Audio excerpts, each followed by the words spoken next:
Government హాస్పిటల్కి ఈశ్వరి అనే అమ్మాయి పనిచేయడానికి రావడం జరిగింది. కోల్హాపూర్ నియోజకవర్గం మల్లచిచ్చలపల్లి స్థానిక రావడం.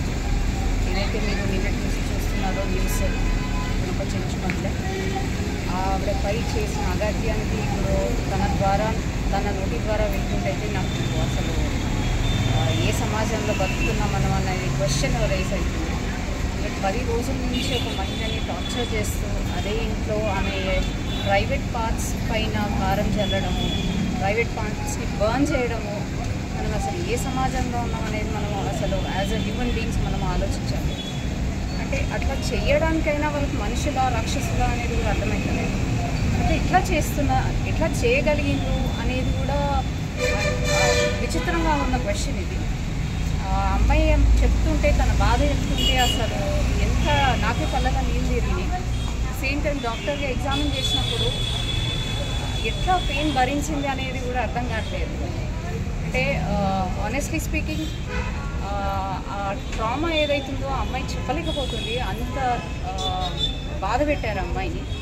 10 days నుంచి ఆ అమ్మాయిని తీసుకెళ్ళి అమ్మాయిని చిత్రవద చేసి వాళ్ళ ఫ్యామిలీ మెంబర్స్ని కూడా బెదిరించి భయపడించి, బయటకు చెప్తే ఇంకా మీ వాళ్ళ పరిస్థితి కూడా మీలాగానే అవుతుందని బెదిరించిందంటే వాళ్ళు అసలు మనుషుల రాక్షసులు.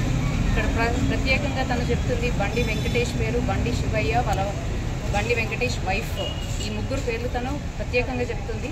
అట్ ద సేమ్ టైం తను చెప్పేది ఏంటంటే వాళ్ళ అక్క బావని కూడా భయపడిచ్చి అక్కడే ఉంచేలాగా చేసిరుగా. వాళ్ళ అక్క బావ వద్దంటున్నా కానీ వాళ్ళు భయపడిచ్చి మరీ వాళ్ళ ముందే చేసిందని అమ్మాయి చెప్తుంది.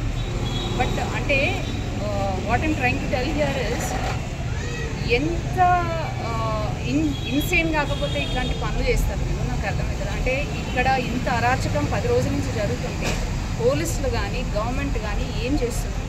రాష్ట్రంలో ఇన్ని అన్యాయాలు, అత్యాచారాలు, మహిళలపై ఇంత అత్యాచారాలు, అన్యాయాలు జరుగుతుంటే హోమ్ మినిస్టర్ రేవంత్ రెడ్డి గారు ఏం యాక్షన్ తీసుకుంటున్నారో నాకు అర్థమవుతలేదు.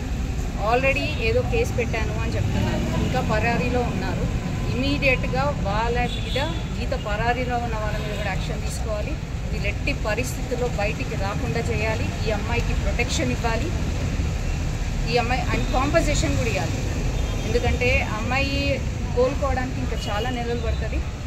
అమ్మాయి ఇప్పుడు పని చేసుకునే పరిస్థితుల్లో లేదు.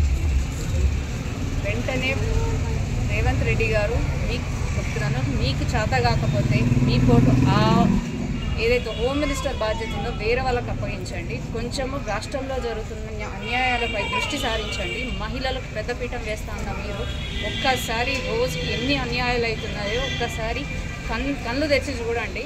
మహిళలపై వేరే అన్యాయాల గురించి మాట్లాడలేదు, ఎస్పెషల్గా మాట్లాడుతుంది ఇక్కడ మహిళల గురించి. మహిళలకు పెద్దపీఠం వేస్తామని మీరే చెప్పిన వాళ్ళు, పోయిన ప్రభుత్వం అట్లా చేసిర్రు ఇట్లా చేసిర్రు అని మాట్లాడిన వాళ్ళు ఇప్పుడు మీరేం చేస్తున్నారు? సీతక్క గారు మీరు ఎక్కడ ఉన్నారు? మొన్న పెద్దపల్లికి వెళ్ళి జస్ట్ పైన పరామర్శించడం కాదు, ఒక చెంచు మహిళ ఇట్లా జరిగినప్పుడు ఫస్ట్ మీరు ఉండాలి. ముందు మీరుండి ఏం జరిగింది ఏందని ఇమీడియట్గా యాక్షన్ తీసుకునే పరిస్థితి మీరు ఉండాలి. మీరు ఎక్కడ పోయినారు? సీతక్క గారు పెద్ద మాటలు మాట్లాడతారు. వెంటనే ఈ అమ్మాయికి న్యాయం జరగాలి, ఈ అమ్మాయికి ప్రొటెక్షన్ కూడా ఇవ్వాలి. ఎందుకంటే ఈ అమ్మాయికి ఎట్లయితే జరిగిందో కొన్ని నెలలుగా జరుగుతుంది అంటే ఇక మీద కూడా జరుగుతుంది. వెంటనే కఠినంగా వీళ్ళందరినీ శిక్షించాలి. ఈ అమ్మాయికి కూడా ప్రొటెక్షన్ కలిగించాలి. అట్ ద సేమ్ టైం తన శరీరాన్ని, ఆత్మని కోల్పోయిన మనిషికి కాంపెన్సేషన్ కూడా ఇవ్వాలని భారతీయ జనతా పార్టీ మహిళా మోర్చా నుంచి నేను డిమాండ్ చేస్తాను.